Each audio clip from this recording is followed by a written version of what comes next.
جنت کے حوالے سے ہمارے ذہنوں میں جہاں بہت سے سوالات آتے ہیں، وہاں چند سوالات ایسے بھی ہیں کہ جنت میں بچے کیسے پیدا ہوں گے؟ کیا وہاں بھی حوروں سے ہم بستری کی جا سکے گی؟ اور کیا دنیا میں میاں بیوی وہاں بھی میاں بیوی ہوں گے؟ اگر آپ کے ذہن میں بھی یہ سوال ابھرتے ہیں تو ان کے جوابات جاننے کے لیے اس قیمتی اور معلوماتی ویڈیو کو شروع سے لے کر آخر تک ضرور دیکھیے گا۔ تو آئیے چل کر اس حساس موضوع کا باقاعدہ آغاز کرتے ہیں۔ ناظرین گرامی، حضرت سعید بن مسیب تابعی رحمۃ اللہ علیہ سے روایت ہے کہ ایک دن بازار میں ان کی ملاقات حضرت ابو ہریرہ رضی اللہ تعالی عنہ سے ہوئی، جس پر حضرت ابو ہریرہ رضی اللہ تعالی عنہ نے کہا کہ میں اللہ تعالی سے دعا کرتا ہوں کہ جس طرح مدینے کے بازار میں آج ہم دونوں کی ملاقات ہوئی ہے، اسی طرح اللہ تعالی جنت کے بازار میں بھی ہم دونوں کو ملائے۔ حضرت سعید نے یہ سن کر دریافت کیا کہ کیا جنت میں بھی بازار ہوگا؟ حضرت ابو ہریرہ رضی اللہ تعالی عنہ نے فرمایا، ہاں، مجھے رسول اکرم صلی اللہ علیہ وآلہ وسلم نے بتایا تھا کہ جنتی لوگ جب جنت میں داخل ہوں گے تو اپنے اپنے اعمال کی فضیلت اور برتری کے لحاظ سے جنت میں مقیم ہوں گے، یعنی جس کے اعمال جتنے زیادہ اور جتنے اعلیٰ ہوں گے اسی اعتبار سے اسے بلند تر اور خوب تر مکانات و منازل ملیں گے۔ پھر انہیں دنیاوی ایام کے اعتبار سے جمعے کے دن اجازت دی جائے گی اور وہ سب اس دن اپنے پروردگار کی زیارت کریں گے جو ان کے سامنے اپنا عرش ظاہر کرے گا۔ جنتیوں کو دیدار کرانے کے لیے وہ جنت کے ایک بڑے باغ میں جلوہ افروز ہوگا۔ اس باغ میں مختلف درجات کے ممبر، یعنی نور کے ممبر، موتیوں کے ممبر، یاقوت کے ممبر، سونے کے ممبر اور چاندی کے ممبر رکھے جائیں گے، یعنی جو جنتی جس مرتبے کا ہوگا وہ اسی لحاظ سے اپنے ممبر پر بیٹھے گا۔ نیز ان جنتیوں میں سے جو جنتی کم مرتبے کا ہوگا وہ مشک و کافور کے ٹیلوں پر بیٹھے گا، لیکن ٹیلوں پر بیٹھنے والے لوگوں کو یہ احساس نہیں ہوگا کہ ممبر اور کرسیوں پر بیٹھنے والے لوگ جگہ و نشستگاہ کے اعتبار سے ان سے افضل ہیں۔ حضرت ابو ہریرہ رضی اللہ تعالی عنہ کہتے ہیں کہ میں نے دریافت کیا کہ یا رسول اللہ صلی اللہ علیہ وآلہ وسلم، کیا ہم اس دن اپنے پروردگار کو دیکھ سکیں گے؟ آپ صلی اللہ علیہ وآلہ وسلم نے فرمایا، یقیناً۔ کیا تم دن میں سورج کو اور 14ویں رات کو چاند کو دیکھنے میں کوئی شبہ رکھتے ہو؟ ہم نے عرض کیا، ہرگز نہیں۔ تو آپ صلی اللہ علیہ وآلہ وسلم نے فرمایا، اسی طرح تمہیں اس دن اپنے پروردگار کو دیکھنے میں کوئی شک و شبہ نہیں ہوگا۔ دیدار الہی کی اس محفل میں کوئی شخص ایسا نہیں ہوگا جس سے پروردگار تمام حجابات اٹھا کر براہ راست ہم کلام نہیں ہوگا، یہاں تک کہ اللہ تعالی حاضرین میں سے ایک شخص کو مخاطب کر کے فرمائے گا کہ اے فلاں بن فلاں، کیا وہ دن تجھے یاد ہے جب تو نے ایسا کیا اور ایسا کہا تھا؟ یہ سن کر وہ شخص گویا توقف کرے گا اور اپنے کیے ہوئے گناہوں کے اظہار میں تامل کرے گا۔ اس پر پروردگار اسے کچھ عہد شکنیاں یاد دلائے گا جس کا اس نے دنیا میں ارتکاب کیا ہوگا۔ تب وہ شخص عرض کرے گا کہ میرے پروردگار، کیا آپ نے میرے وہ گناہ بخش نہیں دیے؟ پروردگار فرمائے گا کہ بے شک میں نے تیرے وہ گناہ معاف کر دیے ہیں اور تو میری اسی معافی کے نتیجے میں آج اس مرتبے کو پہنچا ہے۔ پھر وہ لوگ اسی حالت اور مرتبے پر ہوں گے کہ ایک بادل آ کر ان پر چھا جائے گا اور ایسی خوشبو برسائے گا کہ اس جیسی خوشبو انہوں نے اس سے پہلے کبھی کسی چیز میں نہیں پائی ہوگی۔ اس کے بعد ہمارا پروردگار فرمائے گا کہ اٹھو اور اس چیز کی طرف آؤ جو ہم نے تمہاری عظمت کے باعث تیار کر رکھی ہے، اور تم اپنی پسند اور خواہش کے مطابق جو چاہے لے لو۔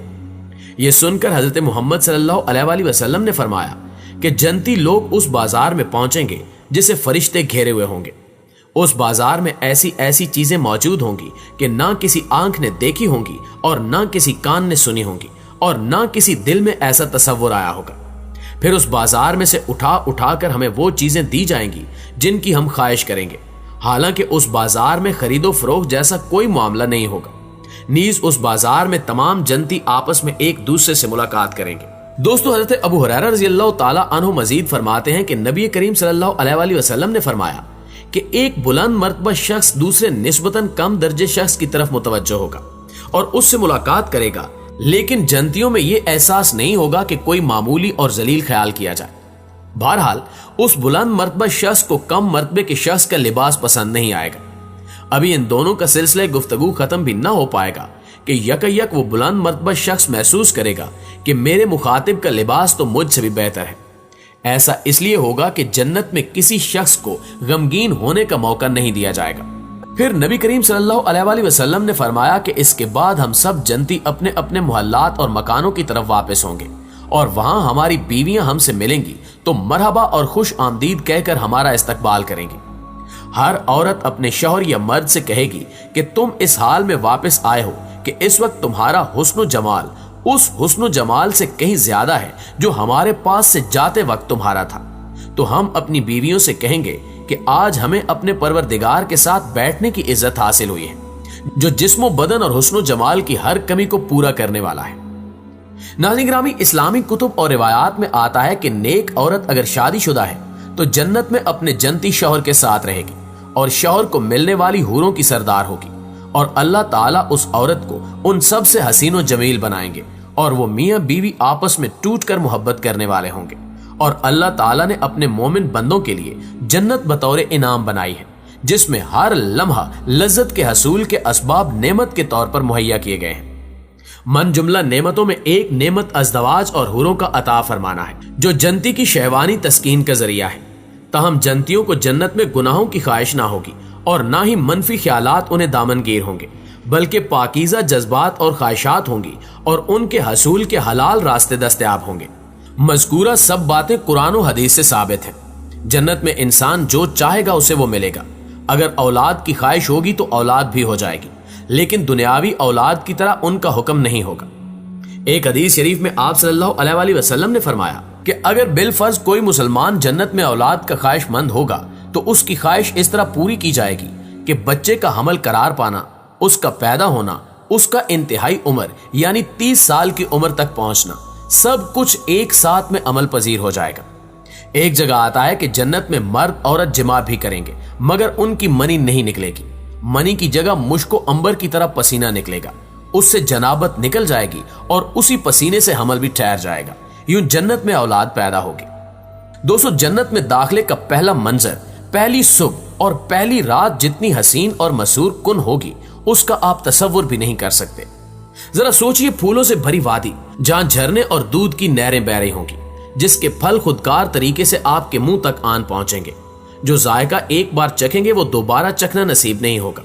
سونے کے برتن ہوں گے، گاؤ تکیے لگائے اہل جنت بیٹھے ہوں گے اور غلامان ادھر ادھر خدمت کے لیے بھاگتے پھر رہے ہوں گے، جس کی وسعت زمین و آسمان سے زیادہ ہوگی، جس کی موسیقی جیسی کوئی موسیقی نہیں ہوگی، جس کی شراب مہر بند ہوگی، نہ پینے والوں کو مدہوش کرے گی اور نہ ہی سر درد ہوگا۔ جب جنتی جنت میں داخل ہوں گے ہر طرف سلامتی کی پکار ہوگی۔ جنت کی پہلی صبح کا پہلا منظر انسان کے ہوش اڑا دے گا، اسے اپنی آنکھوں پر یقین نہ آئے گا کہ واللہ یہ کیسی دنیا ہے، کیا اتنی خوبصورت بھی کوئی دنیا ہو سکتی ہے۔ انسان جنت میں اپنے بچھڑے رشتہ داروں سے بھی ملے گا۔ سوچئے، صدیوں سے بچھڑے خون کے رشتے یعنی ماں باپ، بھائی بہن، بیوی بچے، جن کی ایک جھلک دیکھنے کے لیے دنیا میں آپ دعائیں کیا کرتے تھے، جب اچانک سے نمودار ہوں گے تو آپ کی خوشی کا کیا عالم ہوگا۔ ذرا محسوس کیجئے، جب آپ انواع و اقسام کے کھانے رکھے ایک ساتھ پہلا کھانا تناول فرمائیں گے، ہر لقمہ اپنی مثال آپ ہوگا۔ آپ کو اللہ کے وعدوں اور نعمتوں کی یاد دہانی پہ حقیقی معنوں میں اعتبار آ جائے گا کہ پھر اچانک سے وہ منظر دیکھنے کو ملے گا جس کے آگے جنت جیسی انمول جگہ بھی ہیچ ہوگی، اور یہ وہ لمحہ ہوگا جب اللہ رب العزت جنتیوں کو اپنا دیدار کروائے گا۔